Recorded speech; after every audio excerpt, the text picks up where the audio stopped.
정확한 명칭은 외측 상과염인데 외측 상과라는 데가 여기입니다. 팔꿈치의 바깥쪽 한 손으로 하는 백핸드 스트로크 때 여기 부담이 많이 가서 힘줄염이 흔히 생겨서 그래서 테니스 엘보라는 이름이 붙었죠. 더 흔한 원인들은 많이 써서 생기는 퇴행성 질환입니다. 집안일 할 때 뭐 엄청 손을 많이 쓰시잖아요. 그래서 대학에 있을 때 교수님은 치료로서 가정부를 써라 라고 끝이에요. 가정부 쓰면 100% 낫는다 뭐 그런 것도 있었죠. 계속 이런 치료를 반복적으로 했는데 또 기간이 굉장히 오래됐는데 반복적으로 재발하시는 분들은 이게 오래되면 힘줄이 파열이 생깁니다. 그래서 마디마디 속 이야기 우리 동네 정형외과! 자, 오늘은 병원을 찾는 가장 많은 이유 중에 하나인 테니스 엘보, 골프 엘보, 엘보 질환에 대해서 한번 얘기를 해보겠습니다. 테니스랑 연관이 있나요? 있어요. 왜냐하면 테니스 선수들한테서 제일 흔한 병이거든요. 그러니까 정확한 명칭은 외측 상과염인데 외측 상과라는 데가 여기입니다. 팔꿈치의 바깥쪽 여기인데 이게 왜 테니스 엘보라는 이름이 붙었냐면은 테니스 선수들이 이제 백핸드 스트로크를 치잖아요. 그것도 원핸드 한 손으로 하는 백핸드 스트로크 때 여기 부담이 많이 가서 힘줄염이 흔히 생겨서 그래서 테니스 엘보라는 이름이 붙었죠. 그래서 이제 테니스 엘보, 골프 엘보 운동 이름이 붙어 있잖아요. 테니스 치다가 많이 생기기도 하고 골프 치다가 많이 생기기도 하는데 이름을 붙여놔야 환자들이 딱 기억하는 별명이죠, 별명. 더 흔한 원인들은 많이 써서 생기는 퇴행성 질환입니다. 안쪽 바깥쪽에 있는 힘줄들이 손목을 많이 쓰면서 이제 팔꿈치 병이 오는 거죠.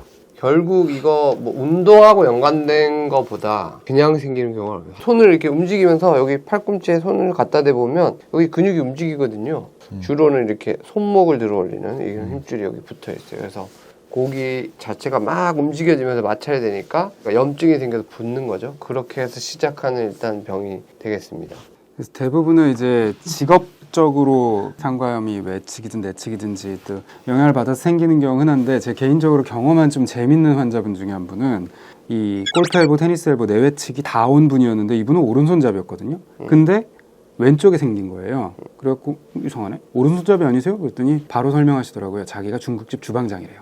웍을 왼손으로 하잖아요. 그러니까 오른손은 국자를 쓰고 왼손으로는 이 무거운 웍을 이렇게 돌려야 되니까 안쪽 바깥쪽으로 상과염이 웍을 쓰는 왼손에 온 거예요. 오른손잡인데. 그런 식으로 많이 쓰는 손에 아무래도 좀 더 생기는 경향이 흔합니다. 아까 악기 하는 분들 같은 경우도 많이 생기죠. 바이올린이라든지 뭐 이런 현악기들 있죠. 구독! 그러면 이제 이게 증상이 손목을 그러니까 들어 올리는 힘줄들이 붙는다 했잖아요. 들어 올리는 게 안 돼요. 예를 들어서 여기에 무슨 이렇게 들 수 있는 물건이 있어요. 이거를 손등이 하늘을 향한 상태로 들면 통증이 생겨요, 여기.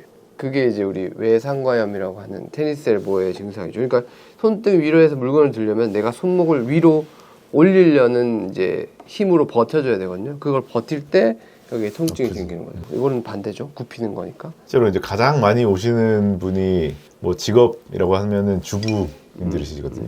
집안일 할 때 뭐 엄청 손을 많이 쓰시잖아요. 그래서 저희 이제 대학에 있을 때 교수님은 치료로서 가정부를 써라 라고 끝이에요. 가정부 쓰면 100% 낫는다 뭐 그런 것도 있었죠.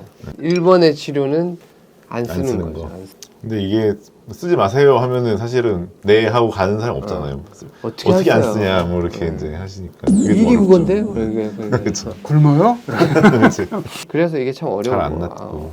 어려워요. 그래서 저희도 그걸 당연히 모르지 않아요. 만약에 저희가 외측 상과염 생겼어도 아마 저희 참고 수술할걸요? 똑같습니다. 좋아요. 병원 사는 건 소염제를 먹고 물리치료하고 이런 걸 이제 하겠죠.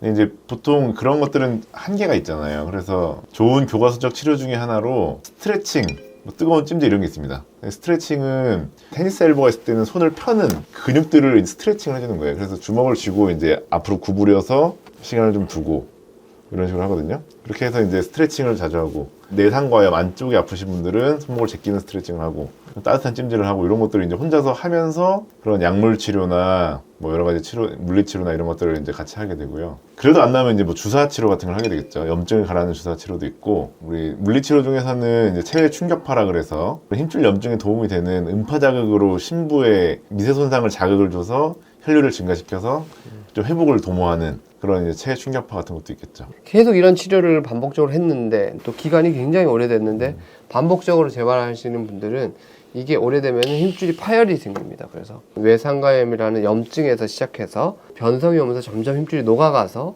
약해지는 것도 우리가 파열이라 얘기하거든요. 그래서 어떤 퇴행성 파열이 발생하면서 이제 지속적인 팔꿈치의 통증을 호소하게 되고 뭐 치료를 해도 전혀 차도가 없게 되는. 그럴 때는 이제 가장 먼저 MRI를 찍어봐야 돼요. MRI를 찍었을 때 딱 수술해야 되는 경우가 아닌 경우가 가끔씩 있어요. 그런 경우에는 사실 PRP 치료라는 게 있습니다. PRP가 뭐냐면은 플레이트릿 리치 플라즈마라 그래서 자기 몸에서 피를 뽑은 다음에 혈소판을 이제 키트를 통해서 추출을 하게 되는데요. 추출한 거를 이제 팔꿈치에 주사로 놓게 되죠. 맞으면 엄청 아파요. 엄청 아픈데 이제 점점 좋아지면서 살을 아물게 하는 역할을 얘네가 하고 있기 때문에 이게 이제 회복이 됩니다. 끊어지진 않았지만 질이 좀 떨어진 조직들이 좀 이제 회복을 하게 되는 일종의 근본적인 치료를 할 수 있는데 MRI 찍었을 때 파열이 일어나면 이제 수술적인 치료를 고려 안 할 수가 없죠. 그래서 파열이 있으면 뭐 정도를 보고 판단을 하는데 부분 파열이 살짝 있다 이런 정도의 경우에는 뭐 안 해본 치료들을 조금 해봐서 염증을 가라앉히는 방법을 해보는데 이렇게 온갖 걸 다 하셨는데 MRI에서도 파열이 있고 그러면은 당연히 이제 전 수술하시는 게 낫다고 생각이 들고요. 그런 분들한테는 수술을 권하는 편이긴 하죠. 실제로 하시고 나서 많이 좋아지기도 하고 그리고 이렇게 오래된 분들 보면은 잘 안 나요. 병원을 옮겼으니까 충격파 기계도 바꿨으니까 바뀐 기계에서 또 해보고 바뀐 의사한테 주사를 또 맞아 본다 한들 절대 그렇게 뭐 좋아지지 않거든요. 그래서 알림 설정? 수술 같은 경우에는 이거 수술까지 해야 되나 이런 분들 되게 많거든요. 실제로 수술 안 하고 주사를 맞으면 그게 더 나중에 문제가 되고 더 문제가 돼서 결국에 수술하기도 좀 어려운 그런 상황이 될 수 있기 때문에 병원에 가서 의사를 만나서 정확한 진단을 받고 수술이 필요한 적시에 수술하는 것이 사실은 가장 중요하다고 할 수 있겠습니다.